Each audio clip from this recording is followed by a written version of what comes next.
Hi అండి. ఈరోజు అయితే మంగళవారం కదా, నేనైతే కన్నా ఈ మాదిరి గ్లాస్ తీసుకున్నాను. దీన్ని నిండుకు కల్లుప్పు వేసేసి బెడ్రూమ్లో అయితే పెడతాను. సో ఈ మాదిరి పెట్టినామంటే మన ఇంట్లో ఉండే నెగిటివ్ ఎనర్జీ పోయి మంచి పాజిటివ్ ఉంటుంది. అలాగే మన ఇంట్లో గొడవలు ఉన్నాయి, సిరాకులు ఉన్నాయి, అదంతా కూడా పోతుంది. మంచి పాజిటివ్ అనేది ఉంటుందండి. సో అందుకని నేనైతే కన్నా ఈ మాదిరి పెడతాను. అమావాస్య పుణ్యానికి మంగళవారం శుక్రవారం అయితే నేను పెడతానండి. సో మనము మంగళవారం పెడితే బేస్తారం తీసేయాలి, శుక్రవారం పెడితే సోమవారం తీసేసుకోవాలా. సో మళ్ళీ ఇదే మాదిరిగా వేసి పెట్టుకున్నామంటే నెగిటివ్ ఎనర్జీ పోయి మంచి పాజిటివ్ అనేది ఉంటుంది. ఈ మాదిరిగా వేసేయాల నిండుకు.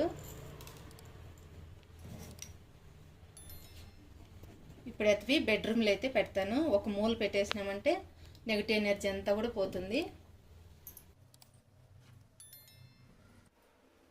సో బెడ్రూమ్లో అయితే ఈ మాదిరి మూల అయితే పెట్టేసిన చూడండి. ఈ మాదిరి పెట్టినామంటే చాలా మంచిది.